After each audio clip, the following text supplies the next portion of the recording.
Planetary Volume 2. Esse aqui é o segundo e último volume da série Planetary que foi lançada pela Panini, uma obra aí do Warren Ellis e desenhada pelo John Cassaday, que eu vim aqui há alguns dias atrás, provavelmente uma semana, trazer o vídeo do primeiro encadernado. Eu acho assim que a parte principal do que eu tenho para falar sobre essa obra, ela está no primeiro encadernado. E aqui nesse segundo encadernado eu vou mais reforçar quais foram as minhas impressões sobre a história em si e também dar alguns poucos de spoilers. Como eu falei no primeiro, a história começa com o personagem Elias Snow sendo recrutado por Jaquita Wagner para fazer parte do Planetary, uma organização que tem sempre 3 membros de campo que vão atuando para descobrir os mistérios do mundo e, como eles dizem, preservar a estranheza do mundo, porque o mundo é belo dessa forma, entre outras coisas. E tinha a figura meio que elusiva do quarto homem, que seria o fundador e financiador da organização do Planetary, que sempre ficaria por trás dos panos e que o Elias Snow, que é o protagonista esse aqui de tudo brancão, ele não saberia quem é esse quarto homem, mas sente que estão escondendo algo sobre ele, a Planetary está escondendo algo sobre ele, e que começa a desconfiar de que tem algo muito sério acontecendo, porque os grandes inimigos da humanidade, que seria um grupo de super cientistas inspirado no Quarteto Fantástico, conhece a identidade dele e parece saber algo que ele não sabe. E com o tempo, no primeiro volume, o Elias Snow ele consegue juntar as peças e descobrir a identidade do quarto homem. Isso entrando em contato com amigos que ele conhecia do passado dele, percebendo que tem períodos em branco bem grandes na memória dele. E o Elias Snow ele consegue descobrir quem é o quarto homem. O quarto homem é ele mesmo, que havia criado a fundação do Planetary há muito tempo.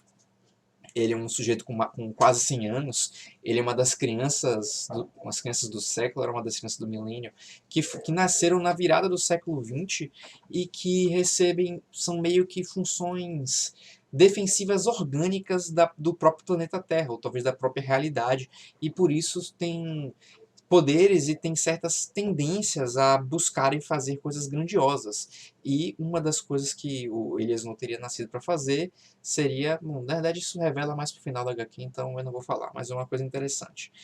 Todas essas crianças do século que fazem parte do Zeitgeist do século XX, ele incluso, seriam pessoas super inteligentes, com poderes, e ele se dedicou a descobrir os mistérios do mundo e fazer o meio que um manual do Planetary, que é um folhetim que ele ia publicando periodicamente, explanando essas coisas. E ele perdeu a memória porque o grupo lá do Quarteto Não Tão Fantástico, seriam os vilões, o Elias não estava combatendo esses caras, porque esses caras, esses cientistas, eles pegam conhecimento, reúnem conhecimento e preservam esse conhecimento apenas para eles mesmos, negando as possibilidades da humanidade se beneficiar daquelas descobertas. E o Elias Snow vê isso como um dos maiores crimes que poderiam se cometer com a humanidade como um todo. Então ele começa a combater esse grupo de 4 pessoas. No entanto, ele acaba sendo pego numa armadilha e os caras dizem, olha, a gente não vai lhe matar porque acha você divertido, mas a gente vai apagar essa memória e se você tentar recuperar ela, fazer alguma coisa contra a gente vai matar os seus aliados. Os aliados dele seriam justamente os outros membros do Planetary que ele considera, de certa forma, não exatamente como filhos, mas quase isso. Alguns como amigos, outros como filhos e outros como. Também um filho meio rebelde que merece levar umas palmadas de vez em quando, que é o baterista. E com isso, o Elias Snow, descobrindo que ele é o quarto homem, ele começa a voltar a fazer os planejamentos deles contra esse grupo aí dos super cientistas, visando derrotar eles completamente, porque esse é o papel que ele tem e essa é uma das missões que o Planetary tem, porque os cientistas eles coletam as coisas e escondem de todo o conhecimento, enquanto que a organização do Planetary é feita justamente para descobrir as coisas, espalhar as coisas. Então é como se fosse um grupo de nêmesis do Elias Snow. E nesse segundo volume, o Warren Ellis vai trabalhando bastante isso, de como aqui mostra na capa o Elias não segurando uma peça de quebra-cabeça, é muito disso. Todas as coisinhas que foram lançadas no primeiro volume já estavam começando a se encaixar no final do primeiro volume, mas aqui elas realmente você vê assim tudo chegando ao seu ponto definitivo. Quase todos os elementos que foram aparecendo na HQ que pareciam díspares, que pareciam partes de histórias soltas, e de fato eram partes de histórias mais soltas, mas eles reaparecem e são utilizados para avançar a trama e para servir de mecanismo para o Elias Snow e, por conseguinte, o Planetary fazer os grandes planos deles contra esses vilões, além de resolver alguns dos mistérios que haviam acontecido na obra. E eu acho que, enquanto no início da HQ, do primeiro volume, eu não percebia tanto a parte de ficção científica, percebia mais o lance pulp. Minha gata tá fazendo confusão ali. Nesse segundo volume eu vejo muito mais daquela ficção científica super especulativa que lida com coisas do tipo a natureza do universo, o planeta como uma entidade orgânica, um inconsciente coletivo, aquele coisas de uma ficção científica tão assim super elaborada, super imaginativa que tange os limites da fantasia e que eu acho que são a cara do Warren Ellis e de certa forma também um pouco a cara do Grant Morrison em algumas das obras dele, como os Invisíveis, mas que o Warren Ellis trabalha perfeitamente aqui e eu vi que, tipo, se no início do primeiro volume eu sentia que, pô, isso não parece tanto uma história do Warren Ellis, e no final do primeiro volume eu já, não, isso aqui é o Warren Ellis mesmo, aqui eu, porra, não, é o Warren Ellis definitivo essa obra dele aqui. E realmente a forma como ele vai trabalhando esses elementos, a forma como vai encaixando essas coisas, essas noções que viriam a ser trabalhadas em outras histórias de herói, que algumas já tinham sido trabalhadas em histórias pulp, histórias da época, são todas colocadas aqui, com inclusive participação do. Não, não é nesse.